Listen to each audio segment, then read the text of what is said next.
You must have Alpine if you are a developer. Developing React, Next, Vue, Angular, any front end, even for backend or database. You must have an Alpine instance as a dev or testing server. See, every production server is run by K8s or K3s, that is Kubernetes or Rancher like lightweight orchestration manager. And what they manage? Containers. At the end, your application will run on production using CRI, that is container runtime interface. That is not equal to running on Docker or Podman. See, a long time ago, Docker solved an issue called "it works on my system." See, it is coming back as you develop on your system using Docker or Podman. But when you deploy it, it do not work as expected on the production, as production servers are using CRIO. See, the virtualization solution is not new. Back then, we had BSD jail and we had chroot before I was born. By the way, those solutions are much efficient as they do not virtualize the entire network stack. More on this later on. Now I understand we must use CRIO, that is container runtime interface, for OpenShift. Then the question is, why not use Red Hat or any other Linux? The obvious reason is optimization of the container itself, so that we have an operating system without the kernel within 5 MB. So where do I have the Alpine instance? The best answer is to have it on a dedicated system on your network so that the performance is optimal. The second best option is to have it on a virtualized environment, the full-fledged one. Remember, not the Docker one. As I see, each and every Docker image is having Alpine Linux. By the way, Alpine is also available as a Docker instance so that you can pack your whole application within the Alpine. See, Memcached, it is having Alpine. Postgres also having Alpine. I'm sure without those BusyBox and Ubuntu, each and everyone is having a Alpine image. I wonder someday Ubuntu will come as a flavor with Alpine. It is pretty much possible. Technically, it is possible because if you are not using the glibc and you are using the modern approach of writing C without those legacy code, you are free to qualify as a Alpine distribution. See, Alpine distribution is only 5 MB in size approximately. See, if your daily driver is having enough resources, especially the RAM, you can have it on your daily driver. In my case, my system is having lack of RAM. See, it is having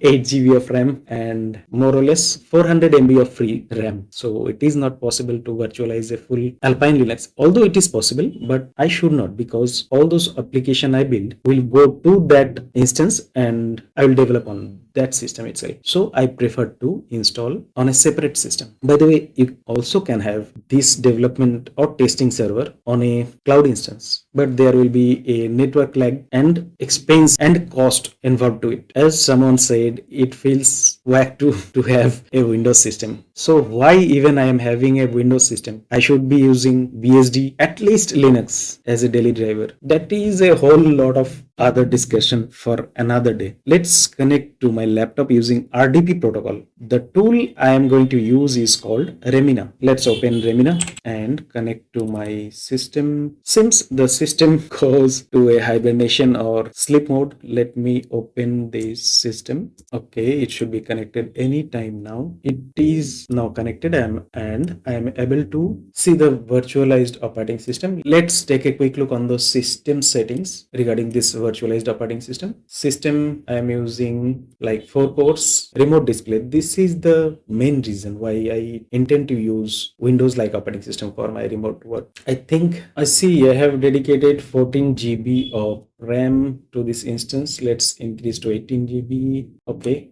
Storage, it is having near about 200 GB. Okay, I'll be able to increase that later on if I need. And by the way, it do not consumes those whole 200 GB upfront, so it will be consumed as you fill up your file storage. So let's start this instance. And one more settings I forgot to show you, that is the network settings. It's much better. You use bridge adapter. I know you will thank me later on. Okay, now this window should go out and I'll be able to communicate with this one itself. See, it is the first window. It comes after the initial boot. Before I type any command, I will have to log in first. Root, and without any password, it just works. Okay, setup dash Alpine is the command, I remember correctly, and it is the time I do the key mapping. It's better to go with English EN keyboard layout. So after selecting EN, I had to select US, and right now I see various US variant. So it's better to have US INTL. See, I used to use ENIN, but ENIN is having a lot of trouble, especially if you are using UTF-8. You will have issue later on to set up all those things. UTF-8 character sets. So let's use US INTL first. Host name, I would like this system's host name is to Alpine 1. So I'll be able to ping this as Alpine1.ob. So within the local network, I'll be able to ping this, and I will be able to SSH into this system using this rememberable name. You see, it will be much easier to remember. Even if the virtual operating system changes its IP address, I'll be able to connect with this piece of Alpine instance within seconds. So let's proceed with this Ethernet one. Yes, this is DHCP will be automatically handled. Proceed. No additional configuration. See, it has successfully found this router root password. It is asking to set a root password. Let me provide a super secure one-stroke root password. After that, it is asking for my location, Asia. It's better we proceed with like UTC because it is a server, and I like all of my servers to run on UTC so that the second layer of my application, it will handle automatically those time zones. So I like all my servers to be in UTC. So it's better to type UTC. I have no proxy. See, this is the one. Like I used to have participant in various aggressive communication for systemd. See, here we see BusyBox, Open NTPD, Cronny, or even none. Wow, I like BusyBox and it is already selected. So I will proceed with BusyBox, APK mirror. Okay, find the best, fastest mirror, which is already selected. Let's proceed with this. Set up a user. Yes, I would like to set up a user. Okay, I see. If I type yes, the yes will be a user. I don't want yes to be a user. I want my simple and short car as my name. The full name, new password, retype new password, SSH key. See, you get a simple SSH key import option over here. If you provide the link, it will be injected right away. I will do that later on. Open SSH server is the default on my each and every system. On my BSD, on my Linux. Linux means various Linux distributions. So I like OpenSSH very much. Let's proceed with OpenSSH. Yes. As I see, it has selected this virtual disk already. Okay, let's proceed. APK cache directory. It's better to have the default one. I missed the most important step, that is selecting the hard disk. Okay, let's set up it again. EN-US-INTL Alpine1.ov ETH0. Everything seems all right. DNS domain name. Let's set the UTC. It is already selected as I have selected earlier, so I don't have any proxy. BusyBox is selected. APK mirror. One is default. Set up a user. It's better. Okay, the user is already created. OpenSSH. See, this is the last point I missed earlier. Let's put SDA over here to select. See, this SDA will be selected. Okay, there are several options to format this piece of disk. Like first, it says sys. That means it will be used for system partition. Data encrypt. That means we will be able to create a encrypted partition, or LVM. It's better to use LVM so that later on we can manage and manipulate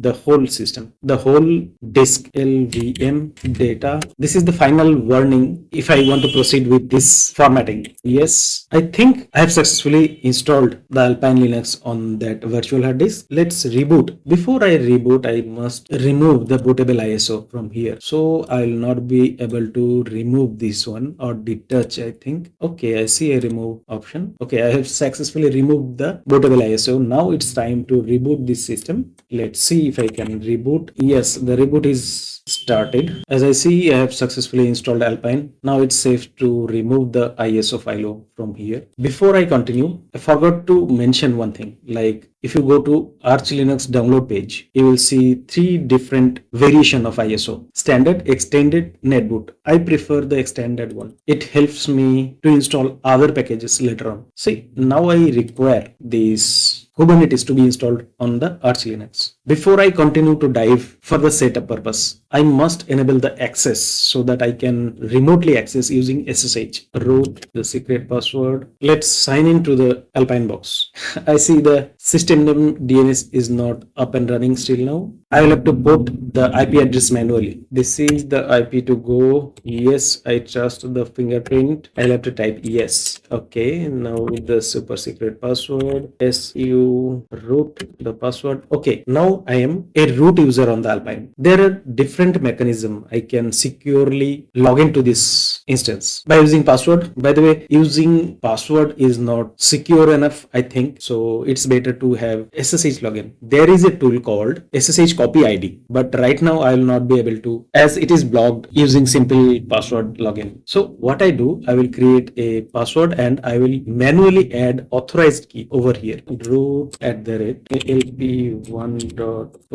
Let's create a SSH key and add authorized keys over here. I see Nano is not installed. So before I do that, I will have to install Nano first. APK add Nano is the, see how fast it was. Within a moment, it got installed. APK add Nano. So this is my public key. Let me copy it over here. So I made an entry to the authorized key file so that I'll be able to log in without using any password. To test that, let's do it. Let's try to log in. Exit. Now I'll be able to log in as root. See how fast it was. HTOP must not be installed. Yes, I see.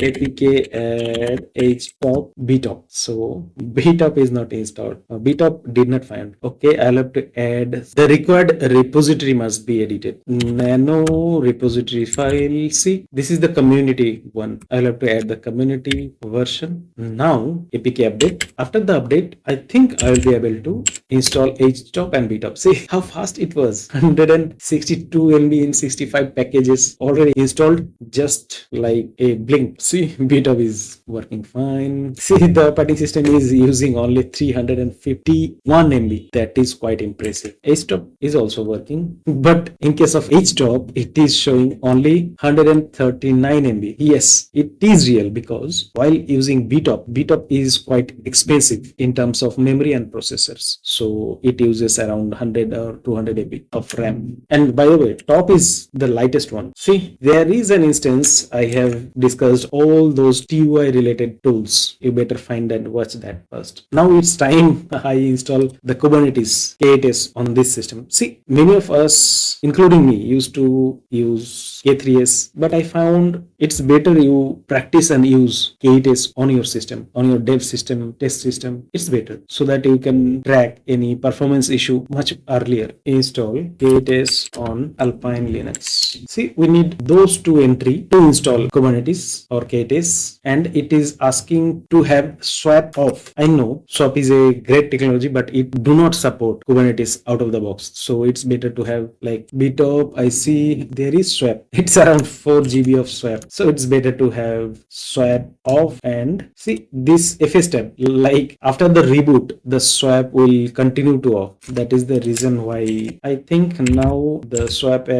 is gone. See, swap is no more. It's better to check the FS tab to finalize. Let's reboot the system. It may take a while, like 10 or 15 seconds to reboot the system. See how fast it was. Like, let's see, btop swap is already opened. I'm not sure. Let's make a deep dive into the FS tab. See, swap is not commented out. Let's comment this swap partition manually and reboot the system. Okay, reboot will take few seconds. Why I am getting so anxious and eager? Let's wait for a few more seconds. Now we are back to business. Let's see btop. Yes, I see there is no swap partition activated. Now we are good to go to install K8s. By the way, there is a great conspiracy that Kubernetes do not support virtual RAM. That means the swap partition. That is because of Google's internal business benefit. I'm not agreeing or denying anything, but I must say, or I must inform this to you. See, if you are using like huge amount of application within one instance and all those applications are not getting access frequently, so you get the benefit to use the swap partition. But if you use swap partition, Google or any cloud provider loses a lot of cache. There is a valid point though. Okay, everything is set up and running. running. Let's install those required applications. First was the container D. See, it is using container D, not Docker. And right now this command will start the container D as a service. Okay, it has done RC update. Has it done the RC update? Yes, it has done the RC update. Over here, let me increase the text size. Okay, this is the package for kubeadmin, kubelet, and kubectl, so that you can interact the Kubernetes cluster using kubectl. See how fast the installations are. The installation is done and the kubectl is working fine. So for today, I think we are pretty much done. We have successfully installed the Alpine Linux and we have successfully updated the operating system. Next task would be to spice up the terminal. See how cool and good my terminal is. If I say btop, it gets all those nice and cool things. I use Arch, by the way, and I use Fish, by the way. So Fish, I like Fish very much. So the next day I will install the spice, all those CLI and bash and Fish related tools the next day, and continue to using this piece of tool. Bye.